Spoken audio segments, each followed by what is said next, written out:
예, 오늘 이날은 정말 예수님께서 부활하신 날을 기념하는 날입니다. 그래서 지구촌 곳곳에서는 부활절 연합 예배도 드립니다. 성탄절이 세속화되어서 감에 따라 오히려 부활절을 더 강조하고 축제의 예배로 드리는 그런 분위기가 전 세계적으로 확장되고 있는 것이 사실입니다. 오늘 새벽에도 홍보메리 지역에도 부활절 연합 예배를 드렸습니다. 신도님들 알고 계시죠? 조금 아쉬움이 있었습니다. 보통 우리 교회 성도님들이 많이 오셔서 기분이 흐뭇하고 너무 좋았는데 오늘은 좀 인원이 작게 것 같아요. 전체적으로도 좀 부활절 연합 예배에 참여한 숫자가 적었고 우리 교회 성도님들도 조금 그랬던 것 같아요. 그래서 제 마음이 조금 아쉬웠습니다. 우리 결심합시다. 내년에는 부활절 연합 예배 꼭 가겠다. 할렐루야. 네. 1년에 한 번 있는다는 거예요. 1년에 한 번 있는다. 절기를 잘 지키는 것, 우리의 신앙의 삶에 얼마나 큰 은혜가 되는지를 모릅니다. 부활절은 기쁨의 날인 것이 분명합니다. 축제의 날인 것이 분명합니다. 초대교회에 처음 부활을 경험했던 제자들도 그러했을까요? 예수님께서 처음 부활하셨던 부활 첫째 날, 그날 아침도 그랬을까요? 네, 오늘 그것을 한번 우리가 묵상해 보기를 원합니다. 인류 역사상 처음으로 부활을 경험했던 그날 아침, 부활절 아침, 예수님이 부활을 목격한 사람들, 그들은 어떻게 부활을 맞이하였느냐, 그것을 통하여 하나님께서 우리에게 주시는 교훈은 무엇인가, 이것을 살펴보기를 원합니다. 하나님 말씀은요, 마가복음 16장입니다. 마가복음 16장 1절부터 15절 말씀까지 읽을 텐데요. 특별히 등장하는 인물들의 마음, 정서, 그 심리적인 상태가 어떻는가, 그것을 염두에 두면서 우리가 성경을 읽었으면 좋겠습니다. 마가복음 16장 1절부터 15절 말씀 한 절씩 교독하겠습니다. 안식일이 지나매 막달라 마리아와 야고보의 어머니 마리아와 또 살로메가 가서 예수께 바르기 위하여 상품을 사다 주었다가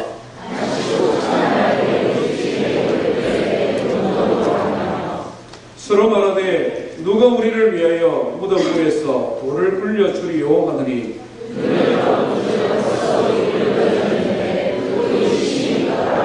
무덤에 들어가서 흰옷 입은 한 청년이 우편에 앉은 것을 보고 놀라매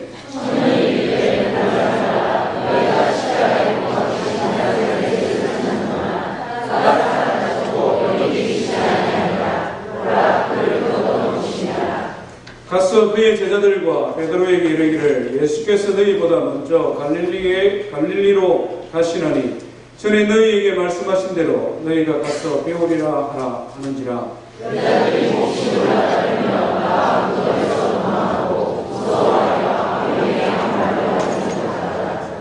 예수께서 안식구 첫날 이른 아침에 살아나신 후에 전에 7 귀신을 쫓아내어 주신 막달라 마리아에게 먼저 보이시니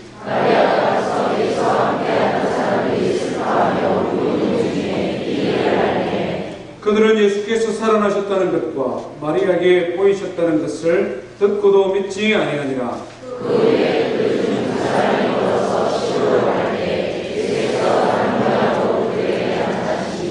두 사람이 가서 남은 제자들에게 알리었으되 역시 믿지 아니하니라.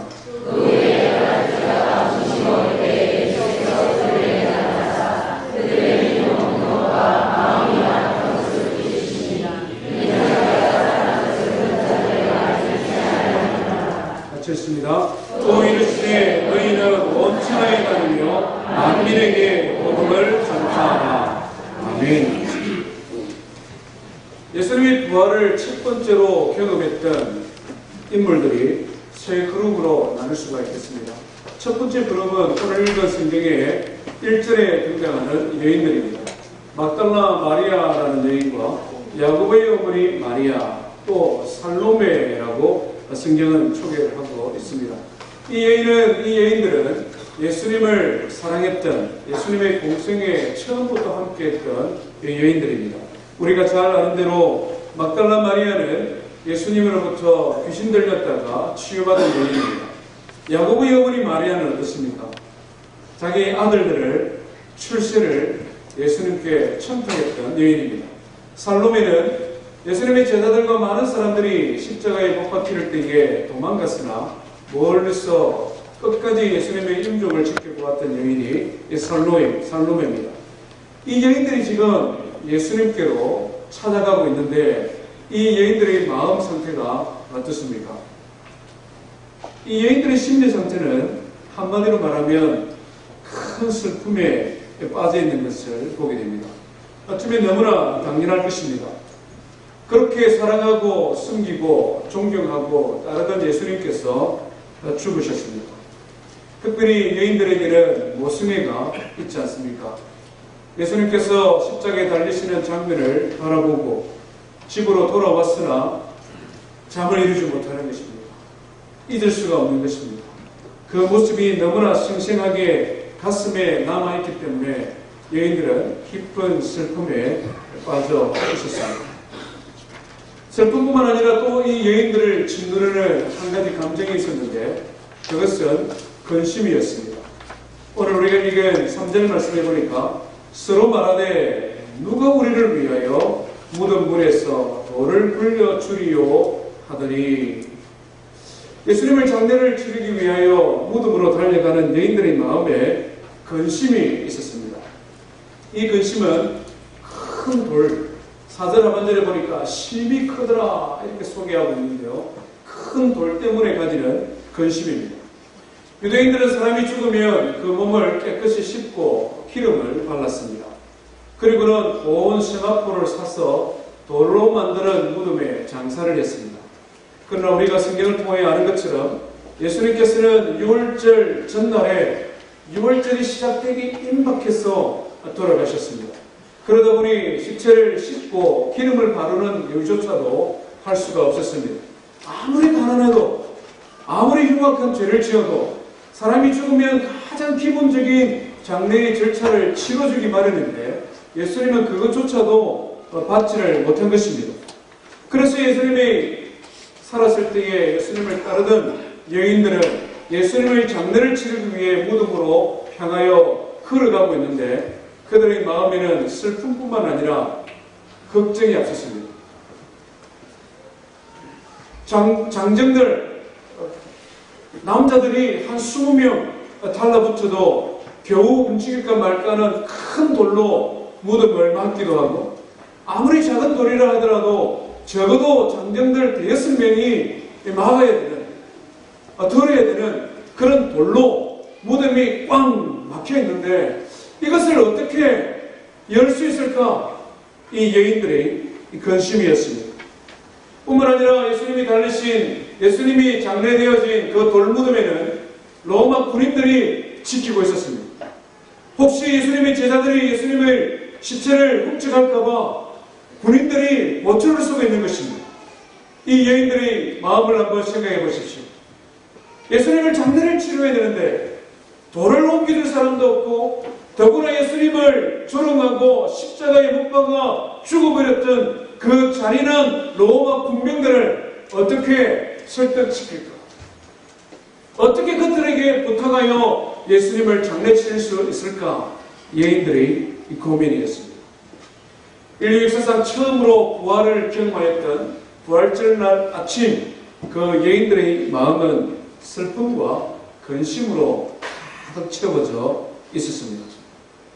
오늘 이 여인들이 슬픔과 근심 속에 외치는 음성을 주목하시기를 바랍니다. 누가 우리를 위하여 무덤 문에서 돌을 굴려 주리요? 누가 우리를 위하여? 사실 이 외침은 여인들의 외침일 뿐만 아니라 2000년 전 슬픔을 당하게 했던 그 여인들의 아우성일 뿐만 아니라 오늘 이 시대를 살아가는 모든 인생들이 공통적으로 경험하는 아우성입니다. 우리가 인생을 살아가다가 어찌할 수 없는 어려운 환경을 부딪힐 때마다 우리는 탄식하며 내뱉지 않습니까? 누가 우리를 위하여, 누가 나를 위하여 이 큰 돌을 굴려 주리요. 인생의 무거운 짐으로 고통할 때가 얼마나 많이 있습니까? 먹고 사는 것이 힘들어서 자녀들을 교육시키고 자녀들을 출가시키고 이 세상에서 좀 반듯하게 양육하고자 하는 그 인생의 무거운 짐을 우리가 다 지고 살아가지 있지 않습니까? 이제 좀 살만하고 견딜만하고 지낼만한데 인간관계에 갈등이 찾아오고 사람들과의 관계 속에서 문제가 있고 그래서 마음의 상처를 입고 혼자 조용히 방에 앉아있을 그때에 물밀듯이 밀려오는 고독이, 외로움이 우리를 사로잡을 때 우리는 하늘을 향하여 아우성치지 않습니까? 누가 나를 위하여 이 무거운 돌을 굴려 주리요. 인생을 살아가다가 얽히고 설킨 난제들 때문에 그래서 내 힘으로는 어떻게 할 수 없는 그 무엇 때문에 고통당할 때 그때마다 우리는 하늘을 향하여 아우성치는 것입니다. 누가 나를 위하여 이 무거운 돌을 굴려 주리요. 그런데 이 세상은 우리에게 속 시원하게 대답을 주지를 못합니다. 어떤 누구도 통쾌하게 우리 마음을 시원하게 주지를 못합니다. 아무리 지식이 발달하고 과학이 발달하고 선진국이 되어간다라고 해도 세상이 주는 시련 때문에 어찌할 수 없는 재난과 사고 때문에 고통을 당하고 눈물 흘리는 그들의 마음을 위로하지를 못하는 것입니다. 재물도 지기도 세상의 그 즐거움도 내가 철석같이 믿고 살아가던 그런 든든한 아들도 부모님도 우리의 이 무거운 돌을 굴려낼 수 없다는 것입니다. 그러나 성도 여러분, 오늘 하나님 앞에 예배의 자리로 나온 우리도 이런 근심과 슬픔을 가지고 주의 손으로 오지는 아니했습니다. 우리 성도님들은 어떤 인생의 무거운 짐을 어떤 무거운 돌 때문에 쩔쩔매며 고통하고 있습니까? 오늘 부활하신 이 부활절 아침에 하나님의 말씀이 우리에게 주는 메시지가 있습니다. 그것은 무엇입니까? 부활하신 예수 그리스도 그분 앞에서 이미 그 무거운 돌이 굴러 갔다는 것입니다. 우리 4절 말씀 한번 읽어볼까요? 시작. 눈을 들어본 적 벌써 돌이 굴려져 있는데 그 돌이 심히 크더라. 부활절 아침에 주님이 우리에게 주시는 복음은 그 무거운 돌이 이미 굴려졌다는 것입니다. 이미 그 돌이 무덤의 문에서 열려져 났다는 것입니다. 부활하신 주님 앞에 나올 때에 우리 인생의 어깨를 무겁게 하였던 무거운 돌들이 다 굴러지고 주님이 우리에게 주시는 참된 위로와 평안이 있음을 믿으시기를 바랍니다. 인생에 말할 수 없는 무거운 돌, 관계의 갈등의 돌, 내 마음이 상처받아서 그것 때문에 괴로워했던 무거운 짐들이 의도적으로 죄를 지었던 부지중에 죄를 지었던 마음 깊은 곳에 자리 잡고 나의 마음을 나의 가슴을 늘 핥히고 상처내던 죄악의 짐들이 그 무거운 짐이 예수 그리스도의 부활 앞에 다 굴러 내려진 것을 믿으시기를 바랍니다. 이 땅을 살아가는 인생은 누구나 심히 큰 돌들이 우리 앞에 있는 것을 우리는 알 수 있습니다. 가장 큰 돌이 뭡니까? 가장 크고 무서운 근심의 돌이 무엇입니까? 그것은 바로 사망입니다. 그것은 바로 죽음입니다. 죽음이 주는 두려움이요, 사망이 주는 고통 때문에 우리는 근심하고 염려합니다. 이런저런 근심, 걱정 가지고 염려하다가 병원을 찾아서 당신 이제 몇 개월 못 삽니다. 사형 선고를 받으면 어떻게 됩니까? 지금까지 내가 여기고 있던 돌들은 아무것도 안 했다는 것입니다. 자녀가 공부를 조금 못하는 것도, 직장이 변변찮아서 월급이 그렇게 많지 못하는 것도, 든든한 백이 없어서 성질에 한두 번 누락되는 것도, 내가 지금까지 무거운 돌처럼 여기고 오던 그 무엇도 죽음 앞에서는 아무것도 아닌 것입니다. 우리 인생의 가장 큰 돌은 사망이요 죽음의 돌입니다. 그런데 바울사도는 부활하신 예수 그리스도로 말미암아 이 사망과 죽음의 무거운 돌이 굴러져 갔음을 우리에게 선포하고 있습니다. 고린도전서 15장의 성경은 이렇게 말씀합니다.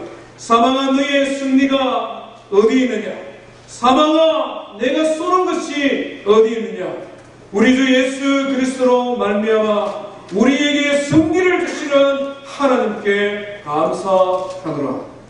사랑하는 여러분, 부활절 첫 아침에 슬픔과 근심으로 무덤을 찾았던 여인들이 부활하신 예수 그리스도를 바라봄으로 말미암아 그들의 모든 슬픔과 근심이 사라진 것처럼 예수 그리스도의 부활을 믿음으로 말미암아 승리하는 성도 되기를 주의 이름으로 축원드립니다. 첫 번째 부활을 맞이하였던 두 번째 그룹의 사람들은 제자들입니다. 정확히 표현하면 부활의 소식을 들었던 제자들입니다. 오늘 우리가 읽은 10절 이하에 보면 제자들의 모습이 등장하고 있습니다. 제자들 역시 큰 슬픔에 젖어 있었습니다. 그렇지 않습니까? 3년 동안 사랑하고 동거동락했던 선생님이 너무나도 무기력하게 죽어버렸습니다. 그분이 하시는 말씀이 감동적이고 그분이 하시는 사역이 놀라워서 아버지도 뒤로하고 직장도 뒤로하고 그래서 3년 동안 따라다녔는데 너무나 근무하게 예수님께서 죽어버리시는 것입니다. 예수님의 죽으심에 허탈함이 그들의 마음을 휘감았을 것입니다. 뿐만 아니라 제자들에게는 다른 사람들이 가지지 아니하였던 또 슬픔의 마음이 있습니다. 그것은 바로 죄책감입니다. 그렇게 사랑한다고 말했는데 내가 죽을지언정 주와 함께 하겠습니다라고 말했는데 부인해버렸어요. 모른 척 해버렸어요. 겉옷을 벗어버리고 도망가버렸어요. 예수님을 잃었던 허탈감, 예수님을 배반했다는 죄책감, 그 모든 것이 사로잡힌 제자들 깊은 슬픔 가운데 있었습니다. 그런데 그날 새벽에 아침에 막달라 마리아라는 여인이 예수님의 제자들을 찾아왔습니다. 그리고는 말했습니다. 예수님이 다시 살아나셨어요. 내가 예수님 무덤에 장사하러 갔는데 예수님 살아나셔서 내가 그 예수님을 만났습니다. 제자들이 어떻게 반응합니까? 오늘 우리가 읽은 13절 말씀해 보니까 제자들이 그것을 믿지 아니하다 두 번씩이나 반복됩니다. 11절에 보니까 듣고도 믿지 아니하더라. 다른 성경을 보니까 조금 더 강도 깊게 이 말씀을 기록합니다. 누가복음 24장 11절에 보니까 사도들은 그들의 말이 허탄한 듯하여 들려 믿지 아니하더라. 허탄하다. 이 말은 허황되다 이 말입니다. 잠꼬대 같은 소리다 이 말입니다. 슬픔에 빠져있던 제자들은 막달라 마리아의 이야기를 듣고는 마리아가 예전에는 귀신이 들려 고통을 당하더니 이제는 예수님을 잃은 충격에 쇼크를 받아서 죄가 미쳐버렸구나. 부활의 첫 아침 제자들이 가졌던 마음은 슬픔과 의심이었습니다. 그들이 맞이했던 부활의 아침은 불신의 아침이었습니다. 두 번씩, 세 번씩 연거푸 말하지만 도무지 일어날 수 없는 일이야 이것은. 불신하였던 제자들이었습니다. 부활의 아침을 맞이하는 오늘 이 시대에도 부활절이 불신의 아침으로 다가오는 사람들이 얼마나 많습니까? 2000년 전 제자들처럼 오늘 이 시대에도 전 인류의 70%는 예수님의 부활을 믿지 못합니다. 정확하게 표현하면 믿으려고 생각을 안 합니다. 예수님을 따르던 제자들이 꾸미낸 이야기라고만, 예수님을 신격화하기 위하여 지어낸 이야기라고 말합니다. 그리고는 이렇게 외칩니다. 증명 한번 해보세요. 예수님이 부활했다면 증거를 한번 보여주세요. 그러면 내가 한번 믿어보겠어. 혹시 우리 성도님들은 그런 분들 없습니까? 하나님 앞에 지금 내가 예배의 자리에 나와서 예배드립니다. 예수님이 행하셨던 말씀이 위대하고 그분의 사역이 너무나 존귀한 사역이기 때문에 예수님을 사랑하고 따릅니다. 더불어서 믿으면 천당이 예약된다니까 예수님 믿습니다. 그런데 부활은 좀 혹시 이런 분들 없습니까?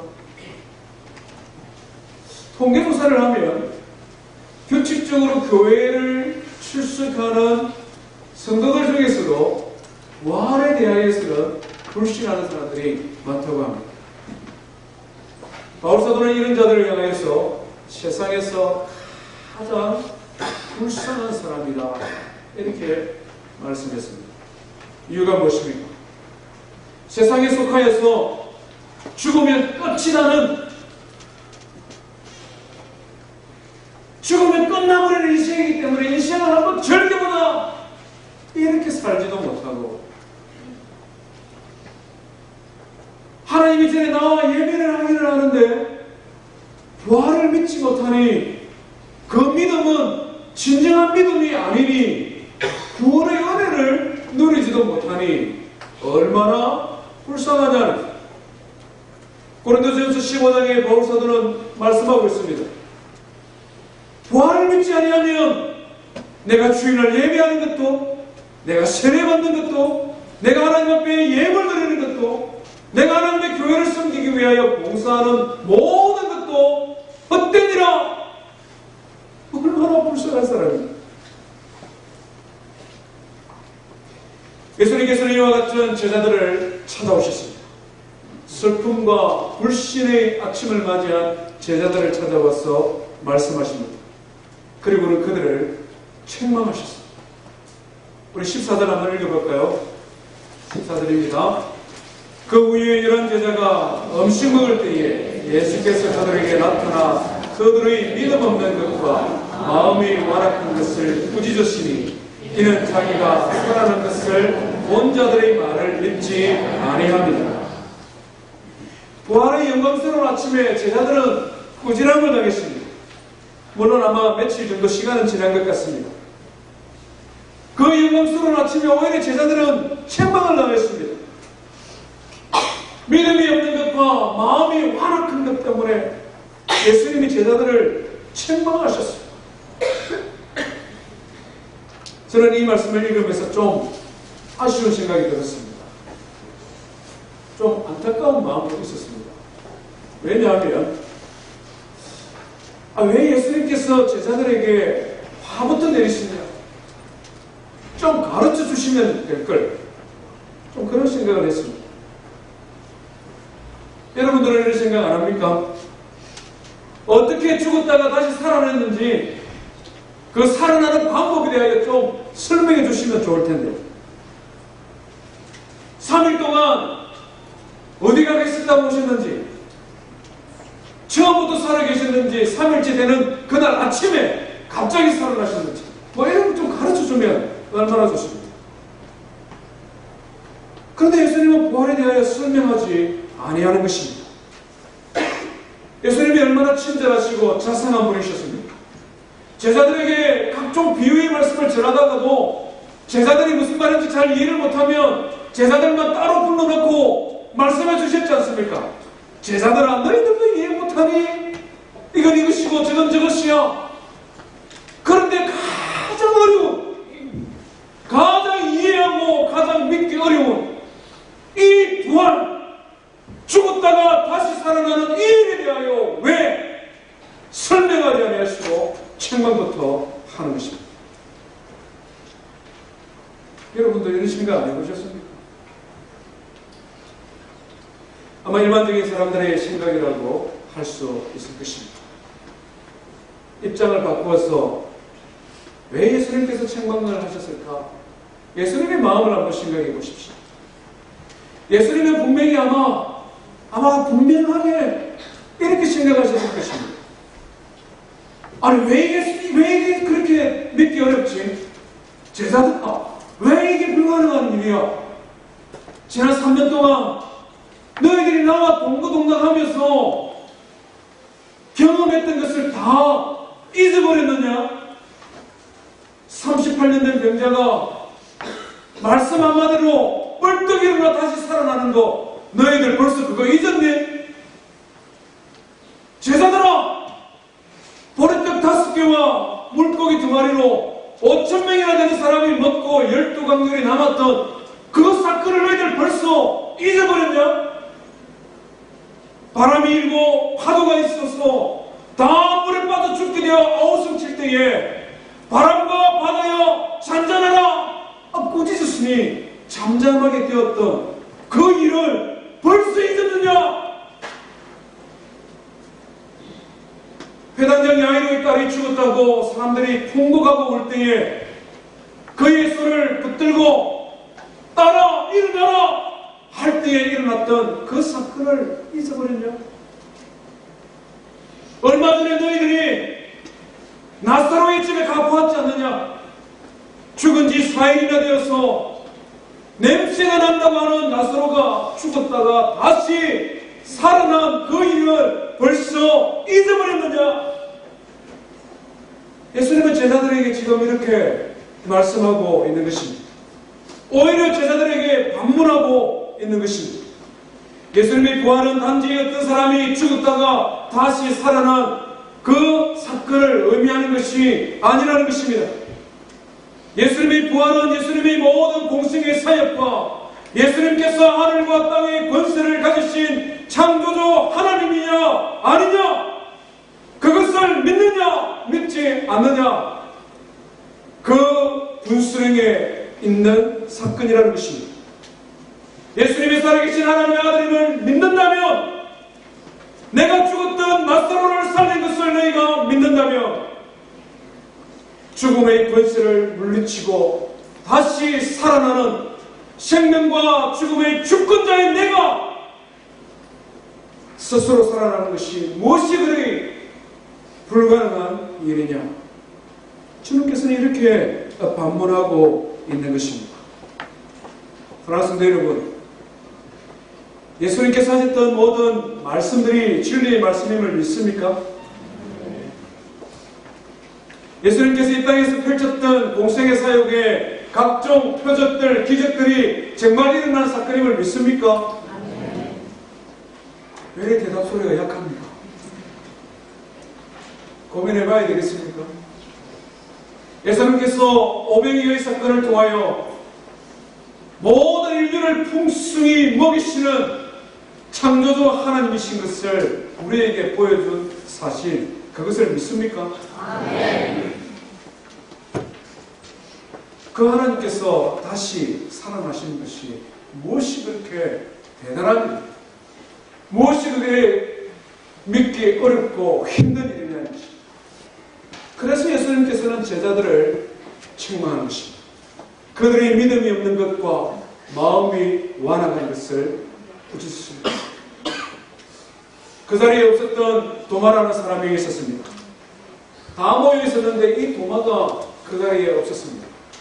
그래서 예수님의 제자들이 정말 예수님 부활하시고 다시 살아나셔서 우리가 예수님한테 꾸준함을 들어서 도마가 뭐라고 말합니까? 이 친구들도 미쳤구나. 막달라 마리아만 미친 것이 아니라 너희들도 미쳤구나. 내가 예수님의 못 박힌 손을 만져보지 아니하고 그의 청정한 옆구리에 손을 넣어보지 아니하고는 나는 믿을 수 없다. 도마였습니다. 굉장히 과학적이고 합리적이고 체험 우선주의 사람입니다.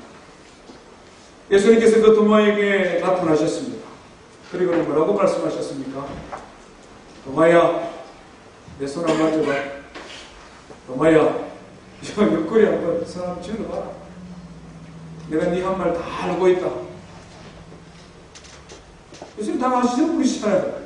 내가 네 한 말 다 알고 있다. 만져. 그리고 뭐라고 말씀하셨습니까? 도마야, 너는 나를 본고로 믿느냐? 보지 못하고 믿는 자가 복되도다. 할렐루야. 보지 못하고 믿는 우리가 복된 사람입니다. 베드로 사도는 이것을 너무나 분명히 깨달았습니다. 그래서 베드로전서 1장 8절에 자신이 전도한 아시아 교회들을 향하여 편지를 보내면서 이렇게 기록했습니다. 예수를 너희가 보지 못하였으나 사랑하는도다. 이제도 보지 못하나 믿고 말할 수 없는 영광스러운 즐거움으로 기뻐하는도다. 우리는 보고도 제대로 믿지 못했는데 보지 못하고도 믿는 제자들, 그들을 바라보며 베드로 사도가 너무 기뻐서 고백하는 것입니다. 너희가 예수를 보지 못하였으나 사랑하는 것. 예수 그리스도를 사랑하며 부활의 영광에 참여하는 성도되기를 주의 이름으로 축원드립니다. 세 번째 그룹은 예수님이십니다. 예수님이십니다. 예수님께서는 제자들에게 나타나셔서 부활에 대하여 자세히 설명하는 대신에 오히려 명령을 하고 있습니다. 15절 말씀 우리 한번 같이 읽겠습니다. 시작. 또 이르시되 너희는 온 천하에 다니며 만민에게 복음을 전하라. 예수님께서는 어떻게 부활이 가능한지 설명하지 아니하고 그들의 궁금증에 대하여 구구절절 이야기하지 아니하시고 그냥 말씀하십니다. 온 천하에 다니며 복음을 전하라. 부활하신 예수님을 소개하고 있는 사복음서가 공통적으로 이것을 가르쳐줍니다. 마태복음 28장에서는 무서워 말라 가서 내 형제들에게 부활의 소식을 전파하라. 여인들에게 이렇게 말했습니다. 누가복음 24장에서는 좀 더 강렬하게 말하는데요. 너희는 이 모든 일의 증인이다. 요한복음에서는 또 이렇게 말씀합니다. 아버지께서 나를 보낸 것 같이 나도 너희를 보내느니 모든 민족 모든 열방에게 부활의 복된 소식을 전파하라. 예수님의 이 명령을 받았던 제자들은 담대히 부활을 전거하기 시작했습니다. 더 이상 그들은 슬퍼하거나 더 이상 그들은 불신의 늪에 빠져 허우적거리지 아니하였습니다. 예수 그리스도의 명령을 붙들고 그들은 땅끝까지 복음 전가하는 증인의 삶을 살아갔습니다. 오늘 우리가 이렇게 예배하는 것도, 오늘 우리가 부활을 기뻐하는 것도 너희는 이 모든 일의 증인이라 천하 만민에게 복음을 전파하라는 그 마지막 명령에 순종한 제자들과 먼저 간 성도들의 순종의 삶이 있었기에 오늘 우리가 주의 부활을 기념할 수 있는 것입니다. 사랑하는 성도 여러분, 부활절 아침에 주님은 우리에게 명령하십니다.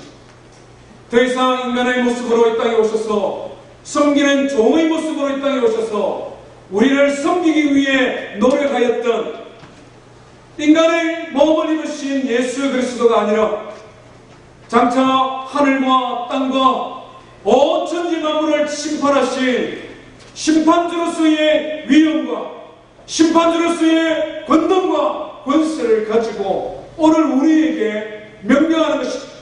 온 천하에 다니며 만민에게 복음을 전파하라. 저와 늘 푸른 장로교회를 섬기는 성도 여러분, 부활의 첫 아침은 모든 사람에게 기쁨의 날이 아니었습니다. 심지어 예수님을 3년 동안 순종하며 따랐던 여인들도 제자들도 슬퍼하며 근심하며 불신하는 아침이었습니다. 그러나 그들이 부활하신 예수 그리스도를 만나고 난 이후에 슬픔이 변하여 기쁨이 되어지고, 근심이 변하여 즐거움이 되어지고, 불신이 변하여 용기 백배한 믿음의 사람으로 변화되어져 주님의 명령에 순종하였습니다. 저와 늘푸른 장로교회의 모든 성도 한 사람 한 사람, 부활절 이 아침에 예수 그리스도의 부활을 믿으며 영광스러운 복음사에게 헌신하는 성도 되기를 주의 이름으로 축원드립니다.